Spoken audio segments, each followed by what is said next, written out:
Hello, welcome to this lesson. Our topic for today is an office. Yes, we'll be looking at the topic and office. What is an office? An office is a place where a company or an organization conducts its business. An office can also be any place or room where clerical activities are carried out. Now, there are types of offices. We have the small office and the large office. Yes, these two types, small office and the large office.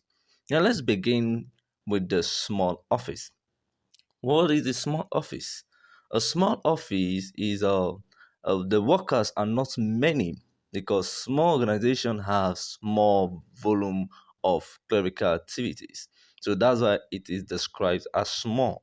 Yeah, in a small office, the workers are not many, so they do few things. Then the large office carry out large volume of clerical activities. That is work. The activities carried out are specialized. And so, because of that, they have to have various departments in a large office.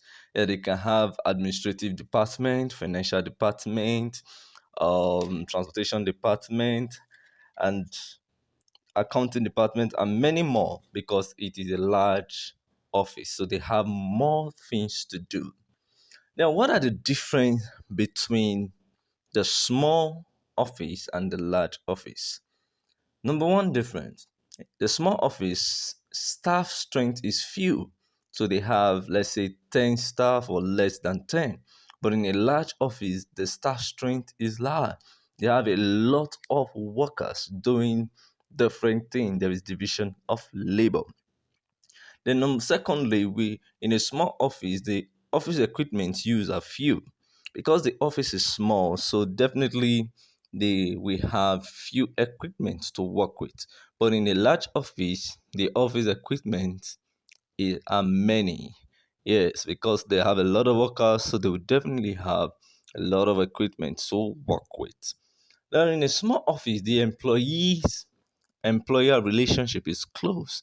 That means the boss and those who are working for him, they have a close relationship. Even with their customers, they can have one-on-one contact directly with their customer. But in a large office, the relationship between the employee and the employer is not very close because the office can be so large with different departments, and the boss, the employer may not really have constant or close relationship with every of the worker.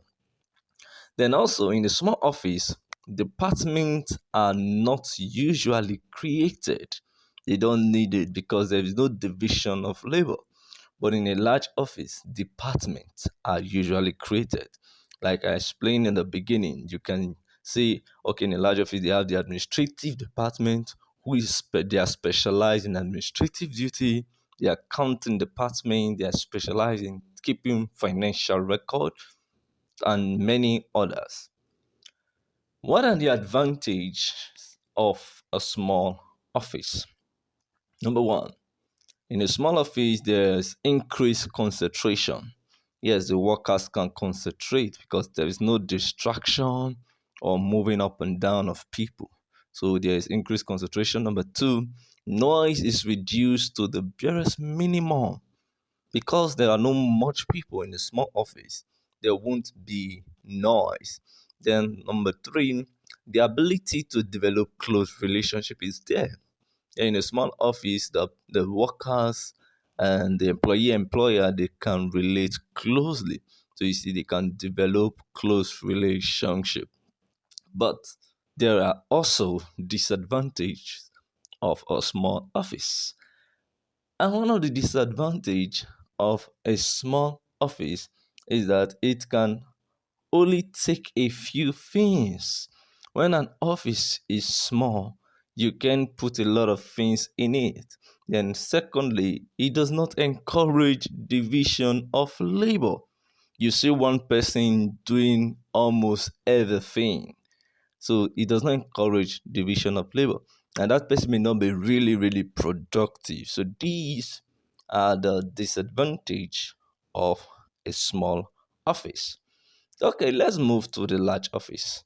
What are the advantage of a large office?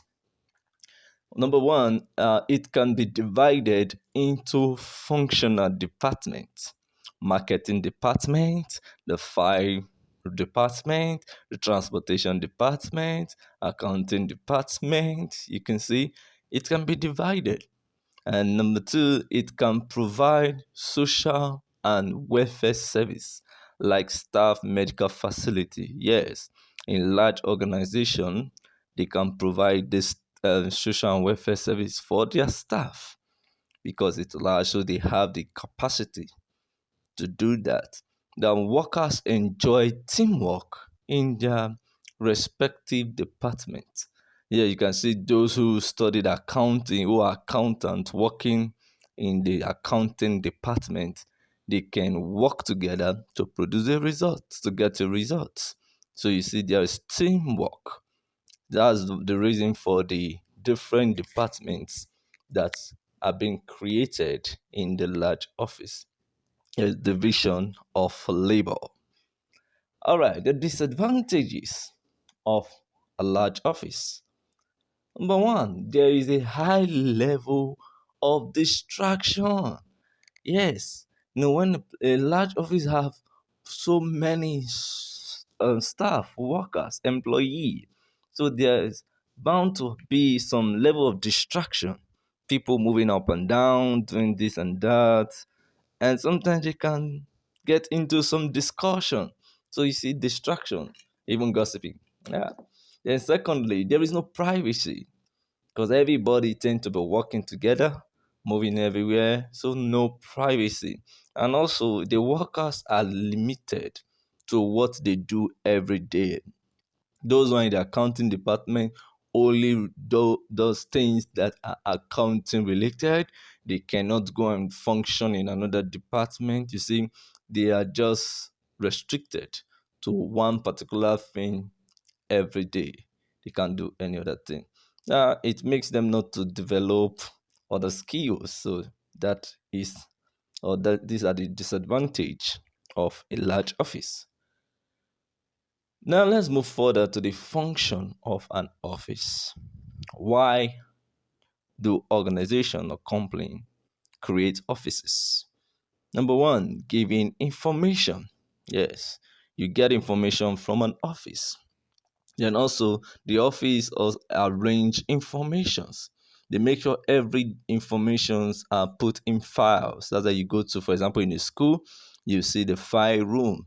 They have information of every student. An office can also have information of the staff. So they make sure it is well arranged and kept. Then another function is recording information.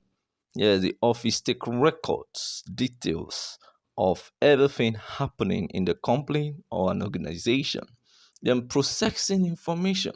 Yes, they process information.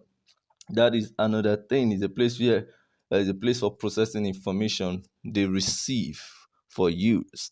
Then lastly, a function of an office, they collect what and receive information. Yes, an office is a place for receiving information from external and internal sources. Now, these are the functions of an office. Believe you've learned something about an office today, and thank you for listening. Have a nice time.